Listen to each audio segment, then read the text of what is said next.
Programme को आगे बढ़ाते हैं और चलते हैं थोड़ा सेहत के हवाले से गुफ्तगू करते हैं, क्योंकि सेहत भी बहुत ज़्यादा ज़रूरी है। फिट रहना चाहिए, हेल्दी रहना चाहिए, और हेल्दी रहने के लिए एक्सरसाइज करना, वर्जिश करना और जिम जाना, वर्कआउट करना, वेट लिफ्टिंग करना, कुछ ना कुछ जो है वो एक कोई ना कोई हेल्दी एक्टिविटीज़ जो है ज़िंदगी के अंदर जारी रखनी चाहिए, और ये बहुत ज़्यादा ज़रूरी है। यही वजह है कि आपके लिए हमने ख़ुसूसी तौर पर कभी कभी जो है वो एक सेगमेंट ऐसा रखा होता है जिसमें आपकी सेहत के हवाले से, आपकी हेल्थ के हवाले से बात की जाती है। तो नवाज बाजवा साहब हमारे साथ मौजूद हैं जो कि आज की हमें हेल्थ टिप देंगे। नवाज बाजवा साहब, अस्सलाम वालेकुम नाज़रीन, कैसे हैं आप सब? ठीक ठाक हैं, उम्मीद करता हूँ खैरियत से होंगे। मैं हूँ मोहम्मद नवाज बाजवा और आज के हेल्थ सेगमेंट का टॉपिक है कि हमें जिम क्यों आना चाहिए। अक्सर लोग सवाल करते हैं कि भाईजान जैसे अलजबरा हमारी ज़िंदगी में कहीं काम नहीं आया, साइन थीटा कॉस थीटा हमारी नॉर्मल लाइफ में कभी काम नहीं आया, तो हम जिम क्यों? हमने कोई कंपटीशन खेलने हैं, बॉडी बिल्डिंग थोड़ी करनी है, तो जिम क्यों आया जाए? सवाल बड़ा इंटरेस्टिंग है। तो इसका जवाब ये है कि there are 7 basic primary movements of life. 7 बुनियादी हरकत हैं जो कि हर इंसान, मर्द है, औरत है, बच्चा है, बूढ़ा है, सेहतमंद इंसान पैदा होने से लेकर मरने तक अपनी ज़िंदगी में करता है। हैरानगी हुई होगी आपको भी सुन के। तो वो मूवमेंट्स क्या हैं? जैसे आपने अक्सर देखा होगा, उसमें आपकी आ जाती है पुशिंग मूवमेंट्स है।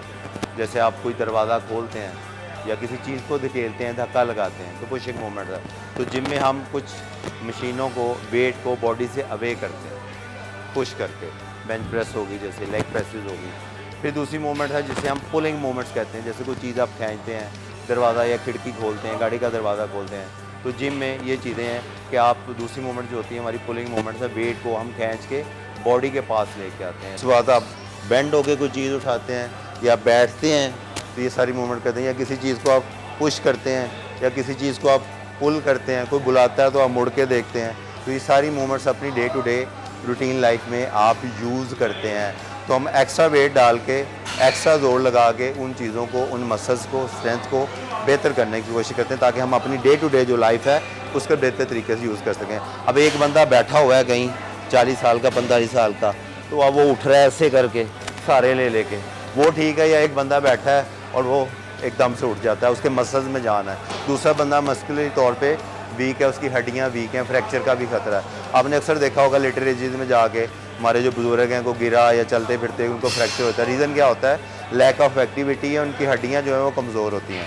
तो जब आप वर्कआउट करते हैं मसल्स के साथ, आप हड्डियों पर भी लोड डालते हैं, तो उनमें भी जो फ्रैक्चर का खतरा है वो कम हो जाता है और स्ट्रेंथ होती है। क्या बात है। नवाज बाजवा साहब हमारे साथ मौजूद थे जो कि हमें आज की हेल्थ टिप दे रहे थे, और ये इतनी ज़बरदस्त हेल्थ टिप है कि मैं समझता हूँ कि इसके ऊपर अमल दरामद हम सबको करना चाहिए। ख़ास तौर पर नवाज बाजवा साहब की जो खसूसियत है वो ये है कि घर में बैठे बैठे भी एक्सरसाइज करने के हवाले से आपको मशवरा देते हैं, और घर में बैठे एक्सरसाइज करना भी आपके लिए बहुत ज़्यादा ज़रूरी है, क्योंकि अगर आप जिम नहीं जा सकते, आपके पास टाइम नहीं है, आप वर्कआउट के लिए टाइम नहीं निकाल सकते, तो घर बैठे भी आप जो है, घर से बाहर भी नहीं निकलना चाहते, वॉक भी नहीं करना चाहते, रनिंग भी नहीं करना चाहते, तो घर बैठकर भी एक्सरसाइज हो सकती है। अगर ये भी नहीं कर सकते तो फिर मेरे ख्याल में आपको अपने हेल्थ की परवाह नहीं।